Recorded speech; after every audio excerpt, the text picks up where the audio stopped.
Hello friends, आपका स्वागत है एक और नए वीडियो में। तो आज की इस वीडियो के अंदर हम बहादुर कहानी का जो सारांश है बहुत ही आसान भाषा में और कम समय में देखने वाले हैं।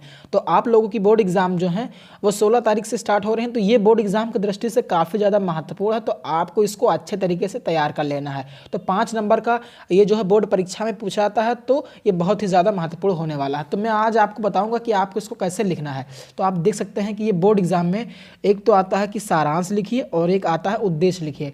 तो आपको क्या करना है, अगर आप सारांश लिखेंगे तो आपको बहुत ही अच्छा मार्क्स मिलेगा। आप उद्देश्य लिखने से थोड़ा सा बचना चाहिए, क्योंकि इसमें शब्द सीमा जो है वो 80 है और सारांश अगर आप लिखेंगे अपनी भाषा में तो कोई दिक्कत नहीं। तो मैं यही कहना चाहता हूँ कि उद्देश्य की जगह आपको सारांश लिखना चाहिए, क्योंकि जो सारांश होता है वो बहुत ही जल्दी याद हो जाता है और लिखने में भी अच्छा ही होता है। तो आपको जो सारांश है बहादुर कहानी का वो अच्छे से तैयार कर लेना है।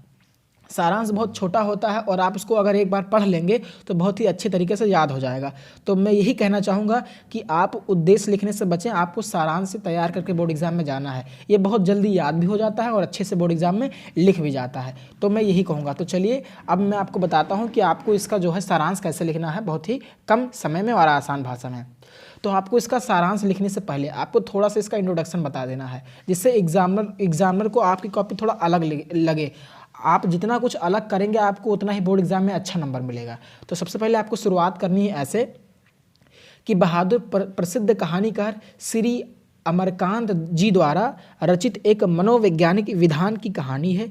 इसकी कथा वस्तु आधुनिक मध्यम वर्गीय समाज दिखावटी मानसिकता से ग्रहण की गई है। कहानी में यह बताया गया है कि आज का मध्यम वर्गीय परिवार स्वयं को समाज में उच्च वर्गीय और प्रतिष्ठित व्यक्ति दिखाने के लिए नौकर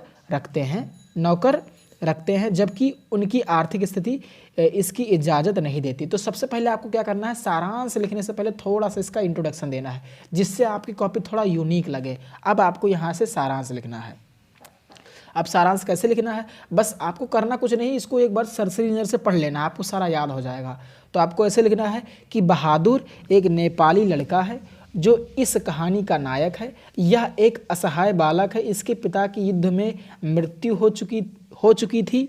माँ की अत्यधिक पिटाई के कारण वह घर से भाग आया और मध्यम वर्गीय परिवार में नौकरी कर ली। बहादुर बड़े परिश्रम से घर में काम करने लगा। गृह स्वामिनी निर्मला उसके काम से अत्यधिक खुश थी। बहादुर देर रात तक कार्य करता था और सुबह जल्दी उठकर कार में लग जाता था। वह इसी में खुश रहता था और हर समय हंसता रहता था। तो बस आपको ऐसे हल्का सा पढ़ लेना है और इस तरीके से लिख देना है।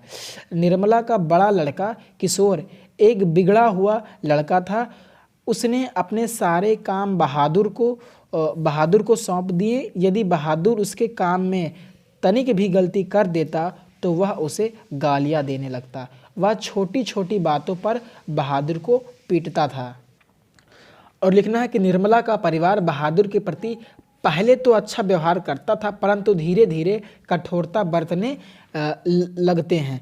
झूठी चोरी का इल्ज़ाम लगाकर उसे अपमानित किया जाता है और पीटा जाता है। अंततः बहादुर घर छोड़कर चला जाता है। अब परिवार के सभी सदस्य उसे ढूंढते हैं। बहादुर के छोड़ जाने पर वे सभी पश्चाताप करते हैं तथा अच्छा व्यवहार करने की सोचते हैं, परंतु अब पछताए हो तो क्या, जब चिड़िया चुग गई खेत। और लास्ट में आपको ये लाइन जो है वो ज़रूर लिख देनी है। क्या लिखना है कि बहादुर में सहनशीलता और स्वाभिमान की भावना कूट कर भरी हुई है। उसके चरित्र के कारण यह कहानी हमें प्रिय है। ये आपको लास्ट में लिख देना है।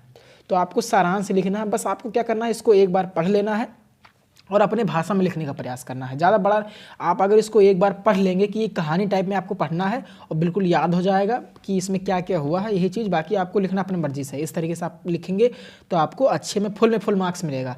तो पहले आपको थोड़ा सा भूमिका बनानी है और उसके बाद आपको सारांश लिखना है बहुत ही आसान भाषा में। तो आपको सारांश ही याद करके जाना बोर्ड एग्जाम में, क्योंकि ये बहुत ही अच्छे से याद हो जाता है। तो यदि आपको ये वीडियो पसंद आया तो वीडियो को लाइक करें और यदि चैनल पर नए हैं तो चैनल को सब्सक्राइब करें। धन्यवाद।